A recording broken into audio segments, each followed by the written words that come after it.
Hey YouTube, Dawson Rider here, and welcome to my review for the Super Sentai Artisan Keitaizer Megareal Edition. Not Ultra. Originally wasn't going to pick this up, but I ended up liking the other Mega Ranger Artisan so much I figured why not. In the case of the other one, I was, having a broken Astromorpher. It was nice to get an update. But I do have a working Digimorpher from Power Rangers in Space, which is what this is also known as. I will be doing a comparison to it. Look how shiny and reflective the box is. Speaking of, we'll take a very quick look at the box before we dive into the toy. It's kind of a cool cool and sleek collector's box, box, but it's got a really cool, little art piece there. The name there, you have a in-show suit shot there. That's kind of just hard to say. Artisan series and all that stuff. You got the logo. It's kind of like a very minimalist, sleek box. And then when you open it up, it has, this stuff on it. But let's go ahead and get it out of the way just because, well, it's in the way. So there's quite a bit to go over with this. You'll have to be patient with me. But just taking a look at it, it looks very solid. It is the same exact mold as the original one, both from America and most of the America and the US, but America and Japan. There is some differences, which I'll highlight in a minute, but I think it looks pretty good. It's a small little size. The silver looks good. It's worth noting that it does come with a sticker for the back, which I'll get into in a second. There's a reason that I don't have it on there, but this has like the core codes on it. And yeah, you have to put it on yourself. Like, that's not a huge deal at the core, but it's like, this is a high-end collector's item. Put the sticker on for me. I'm not made, but yeah, I'll get into that in a second. But yeah, the silver looks good. You open this up. This is actually going to light up with the Mega. You have the little buttons here, which look nice. They do differ from the old version, so... But yeah, let's go ahead and take a look at why the sticker is not on this. So when I went to take the sticker off of its little, sticker base, this part refused to peel off. Like, I tried it from all angles, hoping it would come off, and this part is just stuck to it. I'm not sure exactly how I'm going to end up getting it off, but I didn't want to, end up ruining it. But that really sucks. I don't know if that's any kind of common problem people have had, where, it just has this standard paper part, so obviously it doesn't stick to anything. But again, setting aside my problem with that not sticking on, I also kind of wanted to highlight that in case, anyone had that problem. But aside from that, again, it's one sticker. I'm not trying to sound high maintenance here, but can we put it like 3 degrees cooler? No, but I don't want to sound high maintenance, but it just does seem ridiculous that for like this expensive collector's item, you have to put on the sticker. And it's one sticker. Like, again, put it on for me. I'm not made. But let's go ahead and take a look at the sounds. So turn it on, and you can actually see the lights underneath there. And open it up there, and you got your number pad here, and when you get it default, it's just on. That's what happens when you do a combo that doesn't work, but it's standard in the number mode, and then you press this to switch to transformation mode. So we'll just start off doing the default transformation.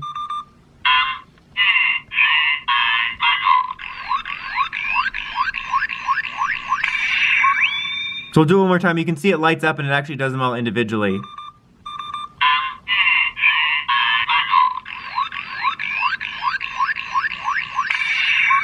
So that's super cool. Now we're gonna go ahead and run over all of the base codes, which are in on the back, but it's also in the manual. Whoops, gotta switch it back to regular mode.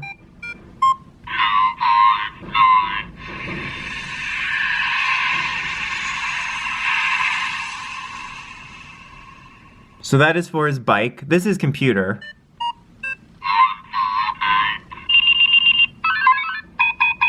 You can see it also lights up the letters individually when you do this. Now 506. That's like a communication noise.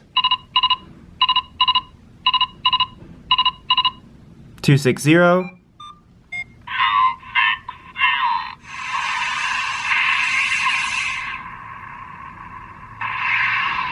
That's for like one of the mecha noises, I believe. 036. More mecha noises.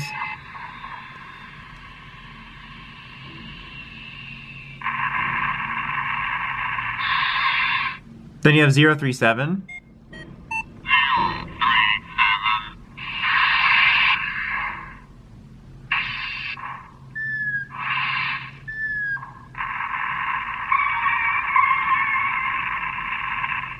Alright, now we're going to get into the background portion, and as usual, or the background music portion, not just the background portion, we're getting into the background portion. No, but as usual, I'll just, show a small snippet of it just in case they want to, get me for copyright or anything, and also it saves time, so 024, or not. Okay, I'm not sure why 024 isn't working, but 025 should be fine.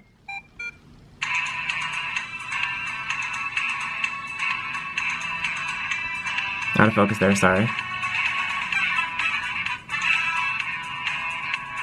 Alright, 026 now.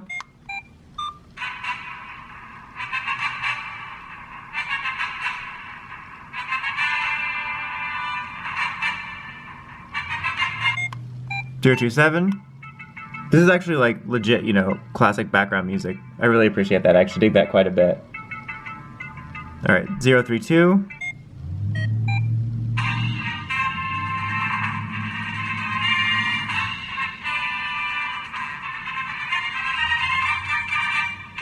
Alright, 730.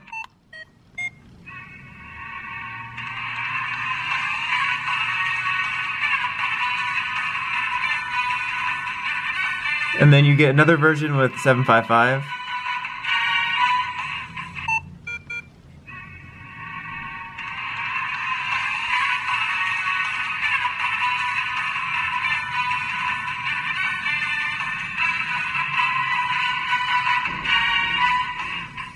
Okay, the next codes are for like the tons of phrases. I'm gonna go over that one last just because it takes up the most time. Let's real quick do a couple of the voice activated noises and whatnot, and then we'll take a quick comparison to the original version. Also of note, this does pop out just like the old one. I didn't want to forget mentioning that. But basically, you just hold this button down and then speak, and it'll, sort of recognize it. Again, I'm gonna do, I'm gonna reset it again. Do like the weeb version and then just the regular version. So, Kenta!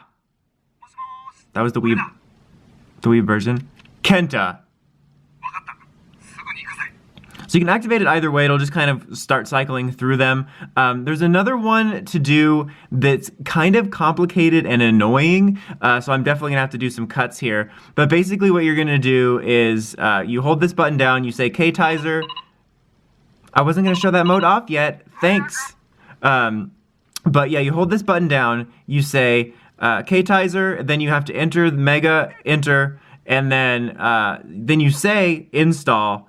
And then if you wait like 140 seconds, it will do a countdown song. And if you mess up saying install, it will reset. Like, if you mess up saying something, it'll give you an error noise. And if that happens once, it will reset the whole process. So that's kind of annoying, but let's try to at least get some of it on camera. Excuse my weebness. Keitaizer!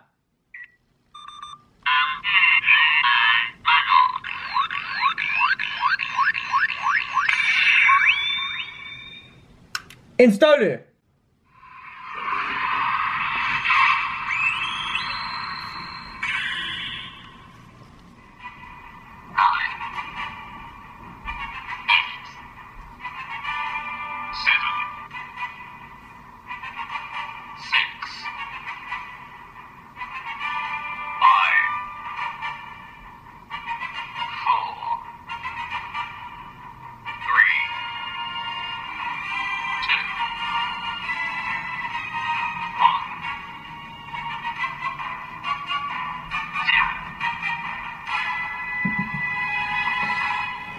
The install command, the voice recognition kind of sucks on it in my opinion. It took me like 7 minutes to get it to finally activate that sound. And then that's a feature of it. I was about to wait to show that, but it interrupted me again. It'll like basically buzz, and then you can basically, answer the phone. But anyway, until the next call comes in. It takes forever to get it to say install, and then you have to wait quite a long time to activate that noise when you're doing it, with that method, which, I don't know. I mean, it's kind of neat, like almost a secret sound when you go through those motions, but at the same time, it's really not that fun to deal with. But, when you leave it on, and it'll just normally, after a few seconds, it'll ring, and you'll pick it up, and it'll have different phrases and stuff. And with the voice commands, you can basically activate all the sounds you can activate with the buttons, just with voice. You can even, say install to activate the default transformation noise. without using, you know, the buttons, which is neat. But you basically get all the same sounds, some slightly different combinations and whatnot. But, you know, at the core, it's the same. So kind of like with the standard Mega Ranger one, it's nice that, you know, if you can't say the perfect combination of English and Japanese, you can just activate the sounds with a button. Let's do a quick comparison to the US version before I get into the tons of phrases. So this is the US version. We're going to turn you off because we're not answering you right now. This is the US version, the Digimorpher. Like I said, they all use the same mold, so look-wise, it's going to largely be the same. You can even see that, you know, same proportions. This one's obviously pretty beat up because I've owned it for a while. This is a little bit more translucent, but, you know, like the on-off button's even the same. Even where they put it, like they have on and off etched into the side there. This has actually the sticker on it, and I believe it came with it. You can see it's pretty beat up, though. You can see the speaker pretty prominently there. You know, the made in China stuff there, and whatnot. And the antennas go up on both of them. There we go. And then opening them up, you can see the differences are, and this was, I believe, prominent on the Japanese one as well, but they have these weird little, like, button indent pools on the US and the Japanese version, which isn't on this one, and this is more show accurate. The buttons are still nice press buttons. They're still, like, you know, soft. They're not weird or cheap or like one giant press button with a couple different areas. Like, they're still nice buttons, but it's more accurate to not have these weird surroundings. One notable difference is obviously here, this is not light up. It just says Mega painted on there for the US version. For the Japanese version original, it did light up, but it was just one singular light. So all of Mega would light up at once, whereas this one, it will light the individual letters. But, you know, you'll see that you get, like, blooming on the, like, when it goes for M, you can see the E next to it. It's not completely individual. But so, yeah. US version, completely painted. Original Japanese version did light up to say Mega. This one lights up the individual letters. And also, this one for music had a different noise.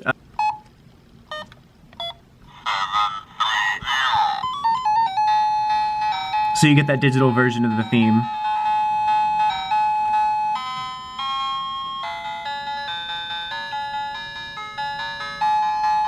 You get the point. I'll link somewhere I have the review of this, but just to do the comparison of the sounds.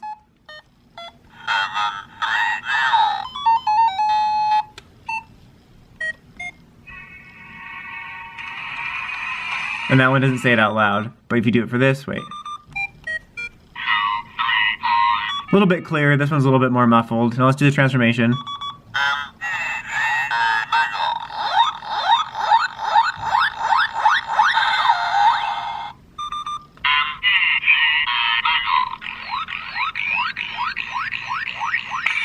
It's a little clearer, for sure. Definitely less muffled, cleaner noises.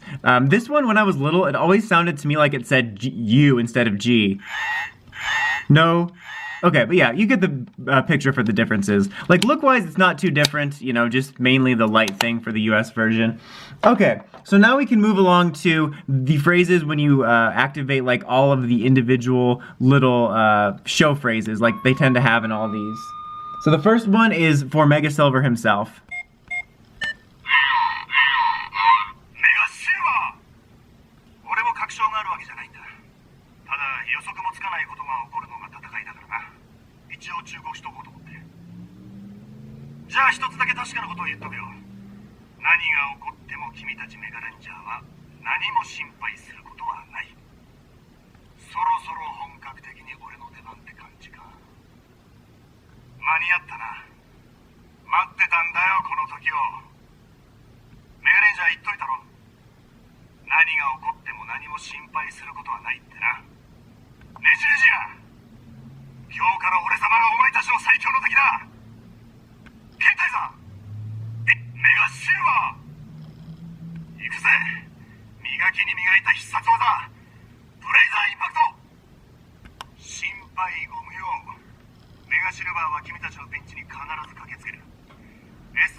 Hi. How's it going?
I believe that's it.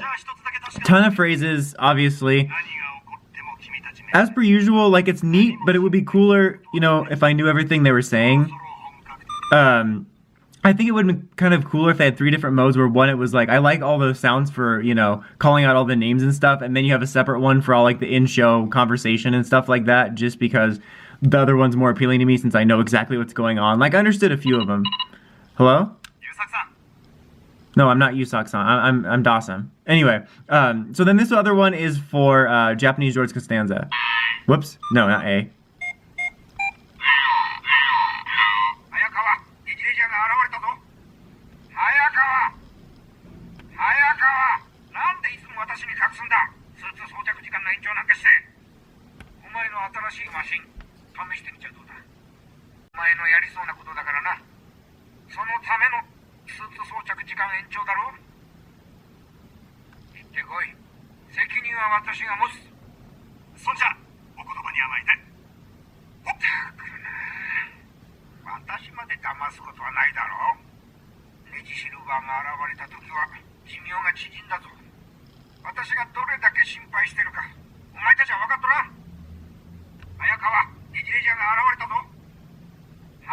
Okay, yeah. When it starts saying that, you're back to 1. So that is pretty much it. There's a couple other variations and stuff like that on how to unlock them, but that's pretty much the gist of it, and this is a long enough review as is. Overall, this is still a solid product. I definitely prefer the other one, the original Standard Changer, more, just because I felt that the voice recognition was better. This one, I definitely have problems with it. Even when I was checking out a couple of the Japanese videos to make sure I had some stuff right, they even seem to have problems with the install saying, so I think that the voice activation is a little bit spotty. It's kind of tough in general because I'm not sure how they read it, but that one, it was a little bit more frustrating on this one, but it still does have a ton of sounds. The voice activation is a cool idea, but I like that you don't necessarily have to use it for most of the sounds. It is super cool that you have a ton of phrases. Like I said, I kind of wish they had an extra button, like 001 was like all the, calling out weapons and stuff, and then 2 was the show phrases, just so I didn't have to go through all these conversations to get to them. But still, it's neat for those of you that understand it or really appreciate it more. Like, I objectively think it's cool. It's just, I don't understand fully what's going on. But overall, this is still pretty solid. It's still a really cool product. If you want, like, the best version of the Keitaizer, I definitely recommend checking this out if you're a huge Mega Silver fan. But if I had to recommend one over the other, I would pick up the other set. Just, I think it's a lot cooler, works a little bit better, and plus you get the Battlerizer, even if it's, a little more expensive because you have 2 of them. But anyway, that's about it. Until next time, don't forget to like, comment, subscribe, and of course, don't forget to climb the steps and ring that bell to get notifications for all my videos. Dawson Ryder, signing out.